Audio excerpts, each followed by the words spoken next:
আমি মিস করি নেইমারকে। নেইমার ছাড়াও ব্রাজিল অনেক ভালো খেলছে। ব্রাজিল যদি হারতো তাহলে একটু বেশি খুশি হতাম। আমার গত বিশ্বকাপ তো আমরা পেয়ে গেছি, সুতরাং এই বিশ্বকাপ পাই না পাই কোনো সমস্যা নেই। বিশ্বকাপে কোন দলকে সমর্থন দিচ্ছেন? আর্জেন্টিনা। আজকে ব্রাজিল ড্র করেছে, ম্যাচটা কেমন উপভোগ করেছেন? খেলা ভালো এনজয় করছি, তবে হচ্ছে আরও ভালো হতো। অনেক ক্ষেত্রে ভুল পাসের সংখ্যা অনেক বেশি ছিল দুই দলের পক্ষ থেকে, এবং ডিফেন্সও তেমন একটা শক্তিশালী ছিল বলে মনে হয়নি আর কি।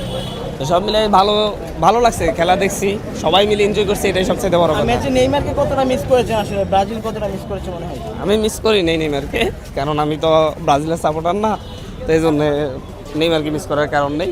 তবে ব্রাজিল ভালো খেলছে, নেইমার ছাড়াও ব্রাজিল অনেক ভালো খেলছে। ব্রাজিল যে ম্যাচটা জিততে পারে না, আপনি আর্জেন্টিনার সমর্থক হিসেবে কি একটু খুশি হয়েছেন? না, আমার খুশি হওয়ার কারণে ব্রাজিল যদি হারতো তাহলে একটু বেশি খুশি হতো আমার। আর সামনে তো আর্জেন্টিনার ম্যাচ, কি মনে হয় ডিফেন্ডিং চ্যাম্পিয়ন হতে পারবে আর্জেন্টিনা? সেই স্বপ্ন তো বুনতেছি, কারণ স্বপ্ন দেখতে তো বাধা নেই।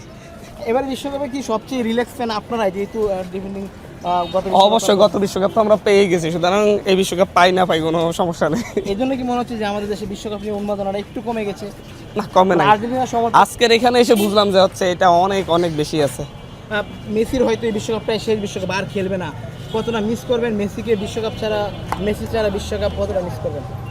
হয়তো অন্য কেউ উঠে আসবে, পুরাতন নতুন আসবে এই আশা তো রাখি। সুতরাং মিস করবো না করবো সেটা পরে দেখা যাবে আর কি, পরে বিশ্বকাপটা শেষ হোক। তবে মেসি তো অনেক দিন খেললো, অনেক ভালো লাগলো, খেলা দেখেছি, জাদু দেখেছি, তার পায়ের জাদু। নতুন কারো দেখবো সামনের দিকে ইনশাল্লাহ।